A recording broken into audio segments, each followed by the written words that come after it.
Amaira. Hi అందరికీ. ఇక్కడ మేము వెళ్ళిన బీచ్ వచ్చేసి కోటూరు వేలంగిని బీచ్. చాలా బాగా ఎంజాయ్ చేసాం మేమందరము. కానీ ఏంటంటే ఒక డిస్కంఫర్ట్ చాలా ఉంది, ఏంటంటే ఎండ వల్ల.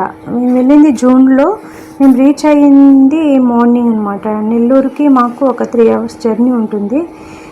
3 hours జర్నీ అంటే మేము నైట్ టైం వెళ్ళాం కాబట్టి మాకు బస్సు దొరకలేదనమాట డైరెక్ట్గా వేలంగినికి. తర్వాత మేము ఆటో అనేది మేము ఓన్గా రెంట్ తీసుకొని మళ్ళీ వేలంగిని చర్చ్ ఉంటుంది, కోడూరు వేలంగిని చర్చ్, ఇక్కడికి రీచ్ అయ్యాము. ఇక్కడ రీచ్ అయిన తర్వాత మాకు కొంచెం ఎండ వల్ల చాలా డిస్కంఫర్ట్ అనిపించినా కూడా ఓకే, మేము 10:30కి అలా రీచ్ అయిన తర్వాత బాగానే బీచ్లో వెళ్ళాము. పిల్లలు అయితే బాగా ఎంజాయ్ చేశారండి, పెద్దల కంటే చాలా. ఎందుకంటే వీళ్ళకి చాలా ఎంజాయ్ చేశారు. మేము పక్కనే ఉన్నాంలేండి, మీరేమనుకోవద్దు.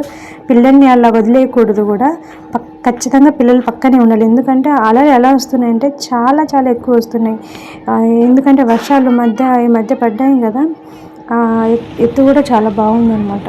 ఇక్కడే చర్చి ఇక్కడ బీచ్ పక్కనే అనమాట చర్చ్ కూడా ఉంటుంది. ఇది చర్చ్ అనేది వేలంగిని మాత, జీసస్ మదర్ అనమాట, హోలీ మదర్, ఆరోగ్య మాత అని కూడా అంటారు. సో ఈ చర్చ్ అనేది ఆరోగ్య మాత అంటే మదర్ మేరీ చేసిన అద్భుతాలలో మనము చెన్నైకి అంత దూరం వెళ్ళలేం కాబట్టి ఇక్కడ కూడా ఆంధ్రాలో నెల్లూరు కోడూరు వేలంగిని డెవలప్ చేశారు. మరీమాత యొక్క అద్భుతాలు చేసినవి. మరీమాతను ప్రార్థించడం వల్ల ఏమవుతుందంటే మేరీమాత మన ప్రార్థనను దేవునికి చేరవేస్తుంది అనమాట. పరిశుద్ధుల యొక్క ప్రార్థన అనేది వెంటనే దేవుడు జవాబు ఇస్తాడనమాట. అది ఒక్క నమ్మకం, అది నిజం కూడా. అంటే ఎంతోమందికి అద్భుతాలు జరిగాయన్నమాట.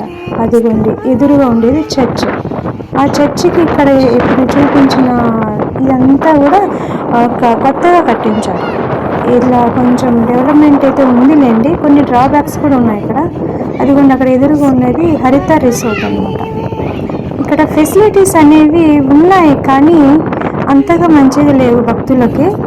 దేవుని భక్తులకి ఇక్కడ వచ్చినప్పుడు వాష్రూమ్స్ కానీ అవన్నీ ఉన్నాయి కానీ క్లీన్గా మెయింటైన్ అనేది లేదు. బట్ ఎనీహో చాలా బాగానే ఉంది, బెటర్. మీరు ఒకసారి వెళ్ళి విజిట్ చేయండి బీచ్ అండ్ చర్చ్ని, చాలా బాగుంది. And pray well and go home.